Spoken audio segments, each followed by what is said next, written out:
Alright, final floor, Castle Oblivion. On things that you should know, even though there's only one story door, there's 2 points that you have to make it to. One opens up after you've beaten Axel in the first story door.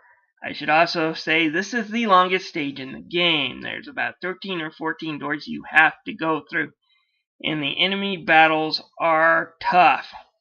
No longer are you going to have an easy pass with Mega Flare. You got Sorcerers, Red Requims, and Green Requims.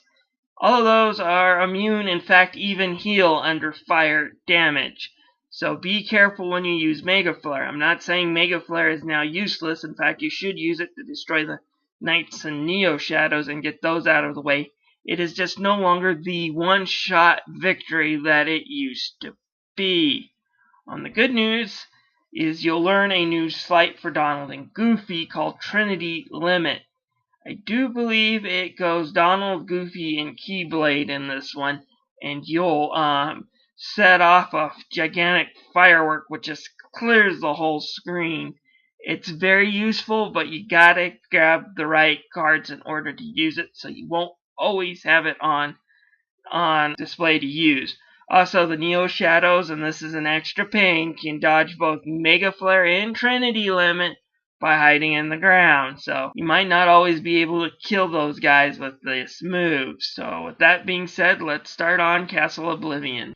Since I've already explained a lot about the enemies on this floor, I should tell you that non-elemental sleights do a lot of damage too. Tornado is especially useful, as is Magnet Spiral for clearing out the enemies. So don't feel bad about using those moves. Only Mega Flare or moves that require a lot of fire or blizzard spells will heal bad guys. So you still have plenty of sleights to work with. Just some of your bigger sleights are now off the table, unfortunately. Your sleight for the Calm Bounty Room is Raging Storm. This is kind of laughable. A few floors ago, this would have been a really great move to have in your arsenal. However, you should now have Mega Flare, which also requires 2 fires at the end and does fire damage to everybody. Also in this floor, half of the monsters absorb fire damage and heal themselves if you hit them with fire.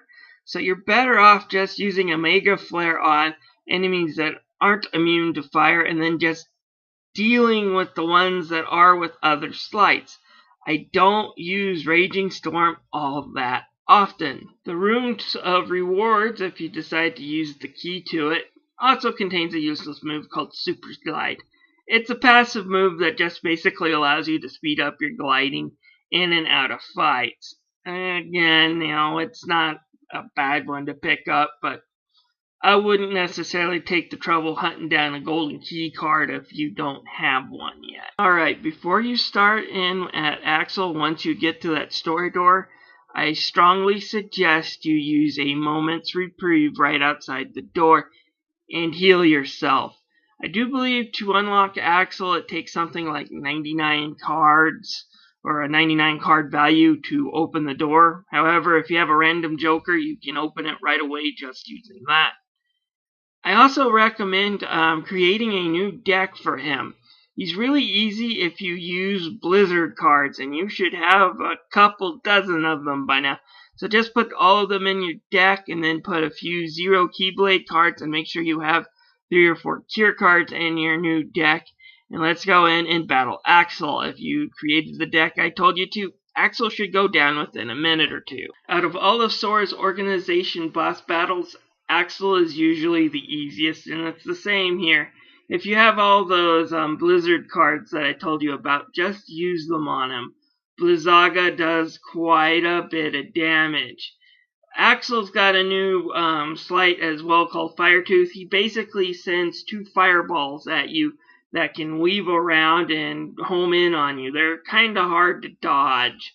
Again, break them with 0 or hit them with another sleight. Also, watch out, he still has that firewall technique. Again, breaking it with the 0 card before it hits you, or overpowering it with another sleight is always the ideal way to go. After you've defeated Axel, he will give you his card which boosts fire attacks, and then he will disappear.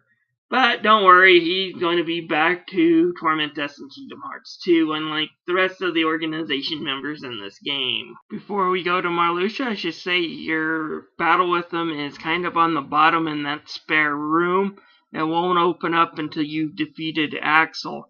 From here you can either go straight down and open new rooms, or you can go past other rooms that you've already opened, depending on how many Heartless you cleared out and what they are will be your choice. I usually decide to backtrack back to all the rooms I've opened to the area that I put a moment reprieve, which is only 2 or 3 doors away from, and then just open those doors up to get to Marluxia and save my cards, but that's just me. Basically, this Byakuya Kuchiki ripoff from Bleach Marluxia here is probably the hardest boss in the game. Maybe Dark Riku might be a little harder, but I'll be honest, this is the only guy to give me a game over on beginner's mode. You have to be careful. He uses some really powerful slights, and he can be really cheap with his regular attacks. Some of them are just normal slashing moves with the slights, but other moves will include, of course, shockwaves from the slights, as well as being able to set up little floral mines on the ground that if you touch, you'll be hovered above and just cut to ribbons by if you're not careful. Its slights are even worse. First you've got Death Scythe, which basically allows him to just swing his sword and then, little X's appear right by you if you're not constantly moving. And it will do damage if you're hit. The next is Floral Shower, where he'll start teleporting by you and releasing little floral patterns and shapes of an X, and then afterwards he'll get up close and start throwing out knives at you. If you're not constantly moving, he will hit you. Finally, there is Drop Shot. In this one, he goes from Byakuya from Bleach to Sakura from Naruto and just pounds the ground and just manages to break the floor. And if you're standing by where he breaks the floor, you will get a lot of damage. Like I said, this guy's a pain. Basically, though, your same slights that you've used before are still good here. Sonic Blade, Ars Arcanum, Lethal Frame, all do damage. You might actually consider using Raging Storm on this one, though. It does more damage than Mega Flare does. And it will do damage if you're able to corner him with it. Basically, the only time that slight is actually useful since you've got it. I do not advise using Trinity Limit, however. It does decent damage if it hits. Problem with it is that it's very easy for Marluxia to break because it takes so long getting off. If you are going to use Donald and Goofy in any sort of combination, just stick to good old-fashioned Wild Crush. I already made a note of this, but I feel like it's important to say it again. I strongly recommend putting in Vexen, Oogie Boogie, and Riku replica cards into your deck and using them. Oogie Boogie, of course, allows you to regenerate health, always good, in a pinch. Vexen's even better. If you die, he'll bring you back to life one time. And then Riku's replica allows you to keep the card that you used the slight in for the match as long as he's activated. He'll allow you to do it 5 times. Very useful if you don't want to give up a powerful card and a slight. Just remember, you can only have one of these activated at a time. And if you have to give one up, don't feel bad. Just make sure you're using your head when you activate them and when you are giving them up, because they don't come back with Mega Elixirs or anything. So be smart in these abilities, and you should be able to beat Marluxia, but it might take a time or two. Oh, and one other thing. He does sometimes trigger an ability called Double Slight, which allows him to use the same slight back-to-back twice. Again, if you have Parasite Cage in your deck, you should be able to use that and get rid of it. He doesn't seem to use that as much in the RE version as he did in the original GBA, but I thought I should mention it as well. With the Battle 1, Marluxia will drop his card, which allows you to do Double Slight as well. Again, this would have been a really good one a floor or two ago. Now it's useless because you only have the final boss, which is his second and third forms. Good news is you're allowed to stop, save, and even edit your deck before you fight him, and I strongly suggest you do so. I'm going to cover Marluxia's other forms in another video coming up. They're really easy if you build a deck that is prepared for them. The deck we have now will do okay, I guess, but it's easier if you go and redo your deck with full of 0, 9s, 8s, and 7s cards, because he's a boss where you can button mash to win, and I strongly suggest you do so, because lights are useless against him.